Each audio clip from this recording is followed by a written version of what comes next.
Greeting my Hebrew Israelite brothers and sisters. This is L.D. Smith, the Watchman on the wall.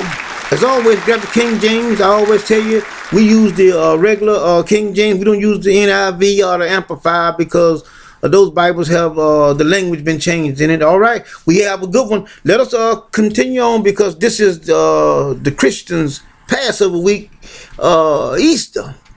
Yeah, Easter. And my job is to prove that Jesus is a liar and that it's time for my people to wake up and see that Yah is the only true and living God. He is the God of the Hebrew Israelites, the black people. And see, many of you all may not understand that God is black and that Israel is black. If any of you all are 50 years and older, or either like 40, 45, somewhere along in there, you know, back in the 60s, they would call our race of people colored people. Do you know why? They call them colored people because of the pigmentation in their skin, their hue. Hue means color. So they wouldn't call us humans, but they would call us a colored man. But in reality, we are humans and humans. Humans mean colored woman because we got hue in our skin. All right? Now, that being said, just give you a little background of where we're coming from and where we're trying to go. All right? Because many of you all been browbeat to believe in this white system and that white is right, and you couldn't be further from the truth. I mean, everybody wants to be white. Everybody wants to be light. You don't know why? They're trying to get rid of this. They're trying to get rid of this black face. But God says, I have a remnant, and I'm so glad to be a part of it. This is one of the most exciting times of my life because I know that he's soon to return because this shit can't continually go on. Nothing never stays the same. Nothing never stays the same. But yet and still, the white man has fooled most of the blacks to hate their own self because when they look in the mirror, they don't want to be black. They want to be light. Oh yeah. They have subliminally sent those messages and they are in your head to hate your own self. And you didn't even realize. But let's move on. We're in the book of John. St. John, that is, the first chapter. We're going to begin at verses 41. It says, he first, talking about Jesus. Well, let's start at 40. It says, one of the two which heard John spake and followed him was Andrew, Simon Peter's brother. He first findeth his own brother Simon and said unto him, we have found the Messiah, which is, being interpreted, the Christ. And he brought him to Jesus. And when Jesus behold him, he said, thou art Simon of Jonah. Thou shalt be called Cephas, which is interpreted a stone or small rock, as some might say. All right. Now we see here that Jesus have identified himself with his disciples here, and as you read on down there, they come in contact with Philip and Nathaniel and all these other guys, and they are following him, okay, because he tells them to follow him. All right. Now that being said, let us stay in the same book, St. John. Let us go over to chapter 2, and we're going to start at verses 12. Look what it says now. Well, let's start with 11 and 12. All right. It says, this beginning of miracles did Jesus in Cana of Galilee, and manifest forth his glory, and his disciples believed on him. Now, they had to believe on him. Why? Because they was with him, okay? All right. Verse 12 says, after this he went down to Capernaum, he and his mother and his brother and his disciples. His disciples are still with him. Are you following? Okay, all right. He said, and continue there not many days. All right. Now, it's talking about the Jews' Passover and everything. But here we see that his disciples, this is what I want to get out front.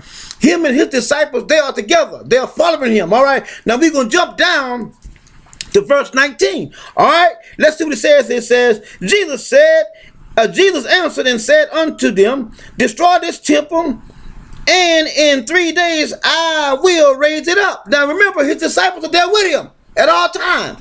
They have witnessed, some of his glory coming forth, his miracles beginning, and all this other shit, right? Okay, now they are with him. Remember that. All right, now let us go to the book of, stay in that same book of St. John. We're going to go over into chapter 20.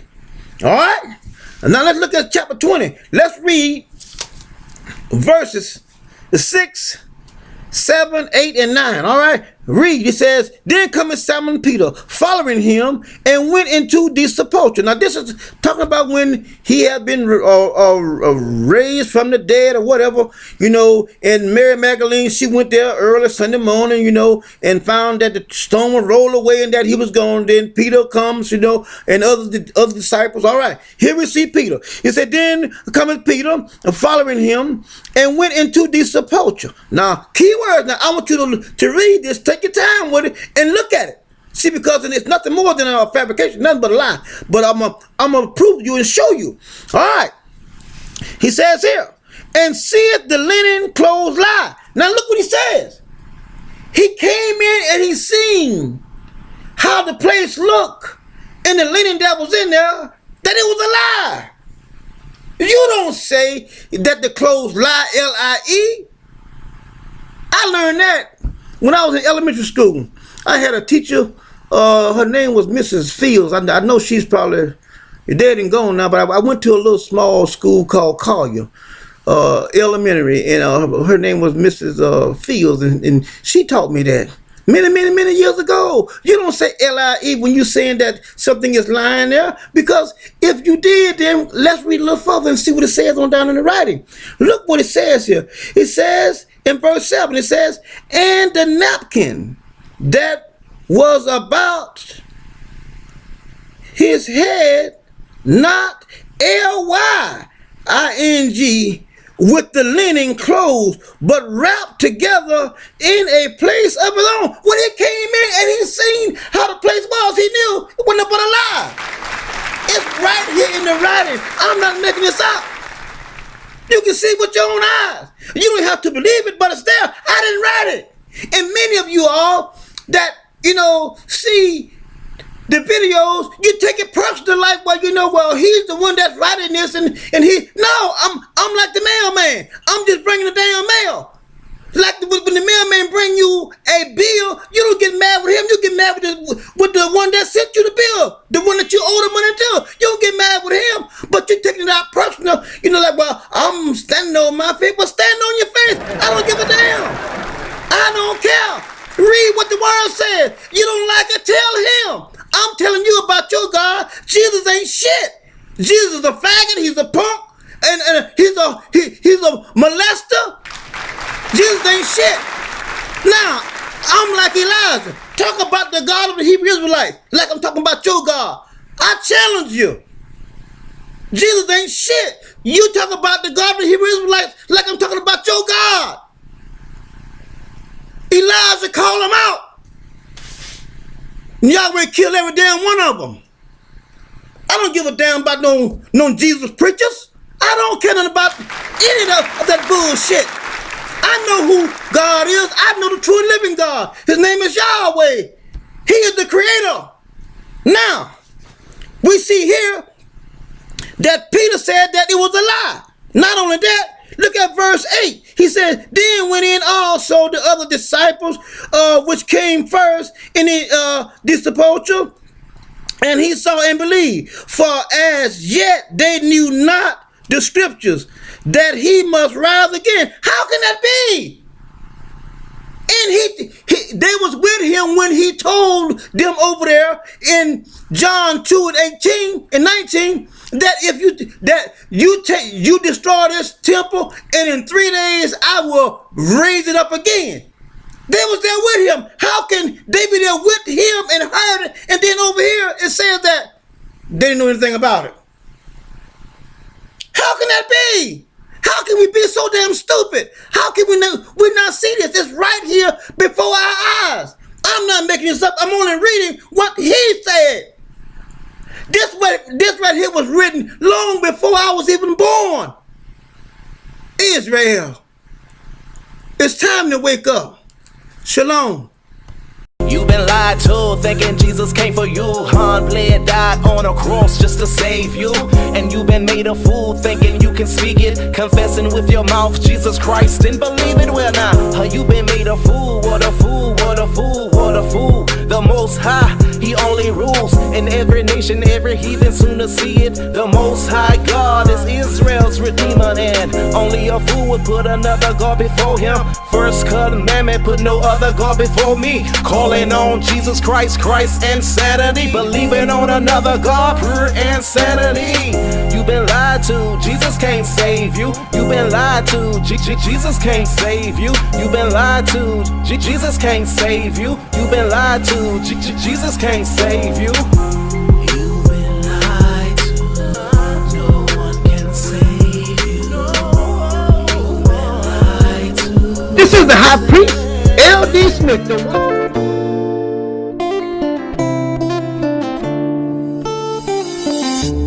Most High, praise to the Most High. All praise, praise to the Most High. God of Israel, Most High, praise to the Most High. All praise, praise to the Most High. God of Israel, Most High, praise to the Most High.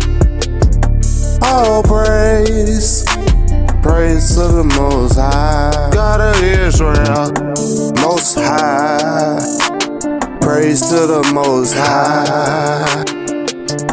All praise, praise to the Most High. God of Israel, Most High, praise to the Most High.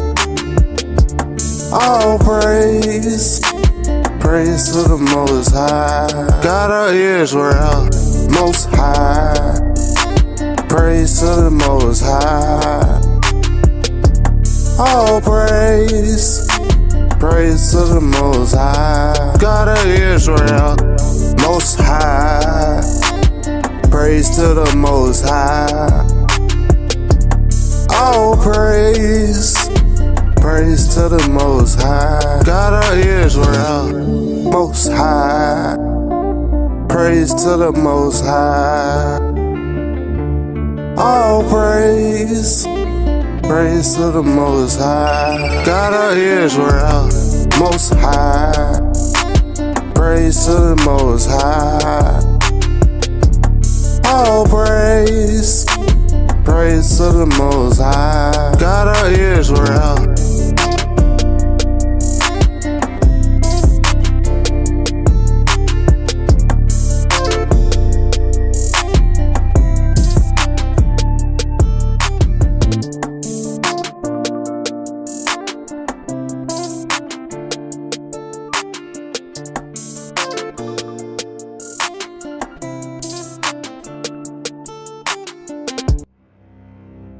Warn them from me. Wake up.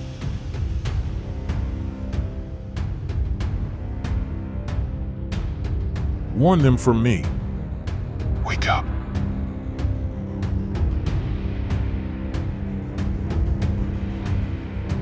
Warn them from me. Wake up.